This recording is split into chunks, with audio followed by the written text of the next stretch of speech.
बिजू आज्ञा बापा। चल बापा बहुत भोक लगुची एबे घर को जीवा।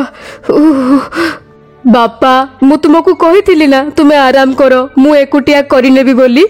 हाँ हाँ कही तो थिलु तोते एकुटिया केमिति करबा को देई थांती। एते बड़ खेत हल करबा पई समय तो लागिबो ना। सेई कथा तो कहूची बापा समय लागिबो तुमे जाओ घर को। नहीं तू भी चल मो साथी रे चल किछि खाई नबा तापरे संध्या बेलको आसीबा। किंतु बापा सते बेलको तो संध्या हे जाइथिबो तुमे जाओ ना मु परे आसी जीबी जाओ।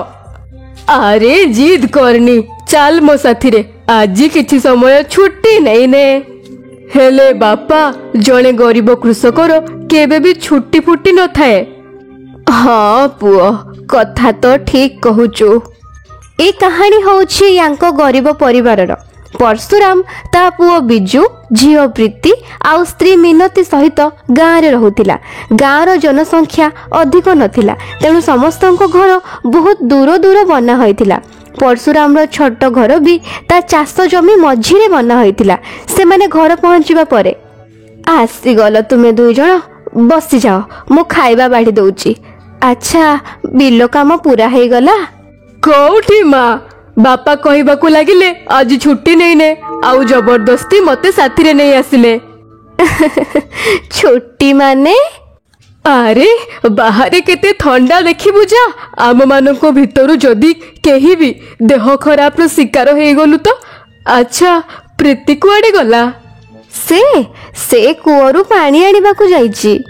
बापा केते थोर कहिछि तुमको गोटे नलकूप घरे बनाओ बोली। पूर्वरु माँ आउ एबे बिचारी प्रीति केते दूररु पानी बहुछि से।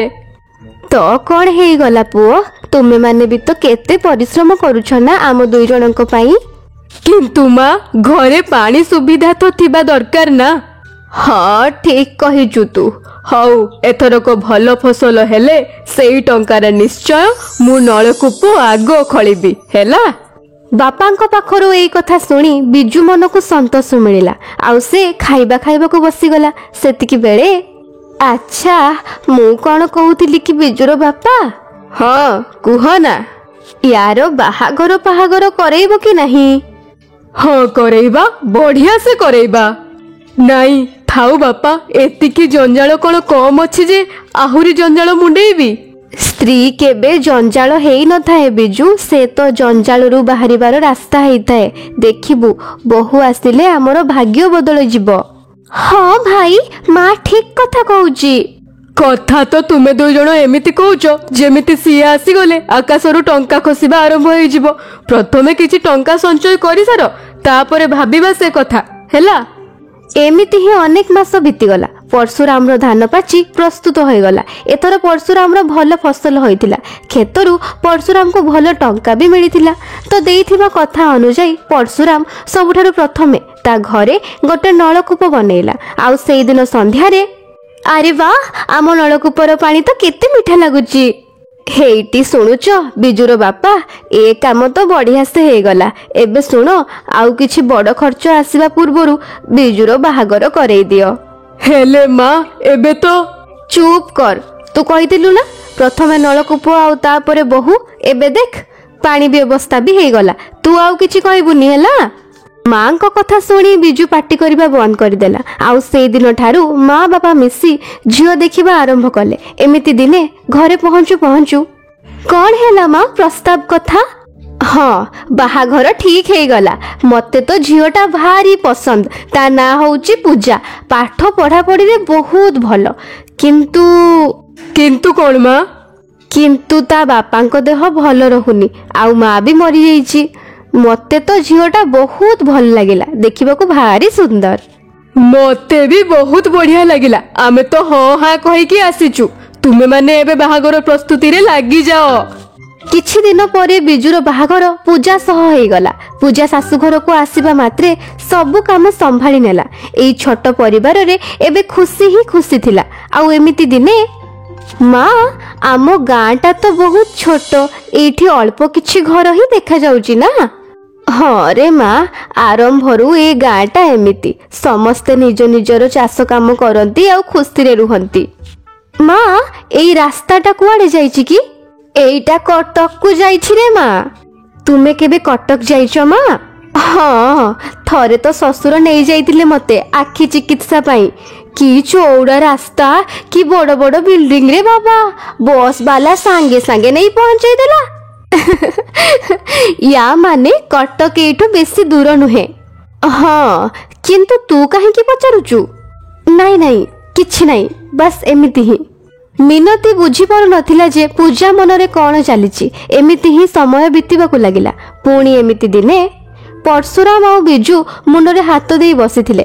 ସେତିକିବେଳେ ପୂଜା ଚାହା ନେଇକି ଆସିଲା। କ'ଣ ହେଲା ବାପା, କିଛି ଅସୁବିଧା ହେଇଛି କି?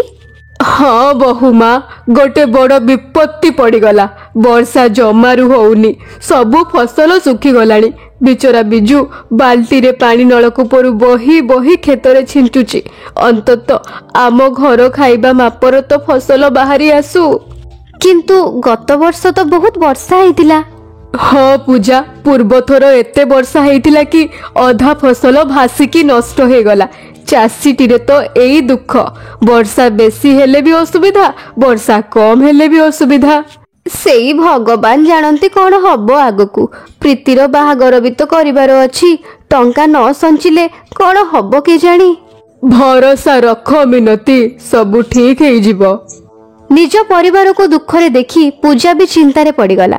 ସେ ଏବେ ସେ ପରିସ୍ଥିତିରୁ ମୁକୁଳିବାକୁ ବାଟ ବାହାର କରିବାକୁ ଲାଗିଲା। ଆଉ କହିଲା, ବାପା, ଗୋଟେ କଥା କହିବାର ଥିଲା।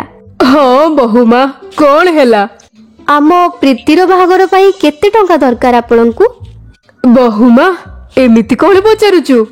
ବହୁ, କମ ସେ କମ 5 ଲକ୍ଷ ଟଙ୍କା ତ ଖର୍ଚ୍ଚ ହେଇଯିବ। ପାଖାପାଖି 2 ଲକ୍ଷ ଟଙ୍କା ବ୍ୟାଙ୍କରେ ଜମା ଅଛି। ବାକି 3 ଲକ୍ଷ ଟଙ୍କା କୁଆଡୁ ଆସିବ କେଜାଣି। ମୋ ପାଖରେ ଗୋଟେ ଆଇଡିଆ ଅଛି, ଯଦି ଆପଣମାନଙ୍କୁ ଠିକ ଲାଗିବ ତ। ହଁ ହଁ, କୁହ ନା ପୂଜା। ଦେଖ, ଆଜିକାଲି ନା ଏ ସହରୀ ଲୋକମାନଙ୍କୁ ଫାର୍ମ ହାଉସ ବାହାଘର ଆଉ ଫାର୍ମ ହାଉସ ପାର୍ଟିର ଭାରି ଇଣ୍ଟରେଷ୍ଟ। ଆମ କ୍ଷେତ ତ ହାଇୱେକୁ ଲାଗିକି ଅଛି, ଆଉ କଟକ ବି ବେଶୀ ଦୂର ନୁହେଁ। ବାସ୍ ଆମକୁ କ୍ଷେତରୁ ହାଇୱେ ପର୍ଯ୍ୟନ୍ତ ରାସ୍ତାକୁ ଠିକ କରିବାର ଅଛି। କାଠରେ ସୁନ୍ଦର ମଣ୍ଡପ ଗୋଟେ ବନେଇବାର ଅଛି, ଆଉ କିଛି ସାଜସଜ୍ଜା ଜିନିଷ ରଖିବାର ଅଛି, ଆଉ ଗୋଟେ ଭଲ ନା ଭାବିକି ବୋର୍ଡରେ ଲଗେଇବାର ଅଛି। ମୁଁ କ'ଣ କହୁଛି ବୁଝିପାରୁଛ ନା? ମାରେ, ମତେ ଏବେ ତ କଥା କିଛି କିଛି ବୁଝା ପଡୁଛି, ହେଲେ ଏସବୁ ପାଇଁ ଟଙ୍କା କୋଉଠୁ ଆସିବ କହିଲୁ? ସେ ରଖା ହେଇଥିବା 2 ଲକ୍ଷ ଟଙ୍କା ହିଁ ଏବେ କାମରେ ଆସିବ ଲାଗୁଛି। ଆଉ ଯଦି କାମ ଠିକ ସେ ଚାଲିଲା, ତାହେଲେ ପ୍ରୀତିର ବାହାଘର ଆମେ ଧୁମଧାମ ସେ କରିବା। ମତେ ବି ଏ ଆଇଡିଆ ବଢିଆ ଲାଗୁଛି। ତା ପରଦିନ ଠାରୁ ହିଁ ପୁରା ପରିବାର ପୂଜା କହିବା ମୁତାବକ କାମରେ ଲାଗିଗଲେ। ହାଇୱେ ଠାରୁ କ୍ଷେତ ପର୍ଯ୍ୟନ୍ତ ଚକାଚକ ମାର୍ବଲ ଲଗେଇ ଦିଆଗଲା। କାଠକୁ ଡିଜାଇନ କରି କାଟି କ୍ଷେତର ବାଉଣ୍ଡ୍ରି ବନେଇ ଦିଆଗଲା। ଆଉ ତାପରେ କ୍ଷେତକୁ ଭଲସେ ସଫା କରି ସେଥିରେ ଘାସ ବଢେଇ ଜାଗା ଜାଗାରେ ସୁନ୍ଦର ବସିବା ବ୍ୟବସ୍ଥା କରି ଦିଆଗଲା। କ୍ଷେତର ଠିକ ମଝା ମଝିରେ ଗୋଟେ ବଡ ଆଉ ସୁନ୍ଦର ଇଭେଣ୍ଟ ହାଉସ ବନେଇ ଦିଆଗଲା। ପୁରା ପରିବାର ବହୁତ ପରିଶ୍ରମ କଲା। ତା ପରଦିନ ହିଁ, ହ୍ୟାଲୋ, ମୁଁ ମିଷ୍ଟର ନାଗେଶ, ମୁଁ କଟକରୁ ଆସିଛି। ଏ ରିଜଲ୍ଟ ଆଉ ଏ ଲୋକେସନ ମୁଁ ପ୍ରଥମ ଥର ଦେଖିଲି, କିନ୍ତୁ ବଢିଆ ହେଇଛି। କ'ଣ କାଲି ସନ୍ଧ୍ୟା ପାଇଁ କଷ୍ଟମାଇଜ ହେଇପାରିବ? ହଁ ହଁ ନିଶ୍ଚୟ। କ'ଣ ଫଙ୍କସନ ଅଛି ଆପଣଙ୍କର? ମୋ ପୁଅର ଜନ୍ମଦିନ ଅଛି। ଖାଇବା ବ୍ୟବସ୍ଥା ମୁଁ ନିଜେ କରିନେବି, ବାସ୍ ଆପଣ ଡେକୋରେସନ ଦେଖିଦେବେ। ମୁଁ ଗୋଟେ ସନ୍ଧ୍ୟା ପାଇଁ 25,000 ଟଙ୍କା ଦେବି। କ'ଣ ଆପଣ ରାଜି ତ?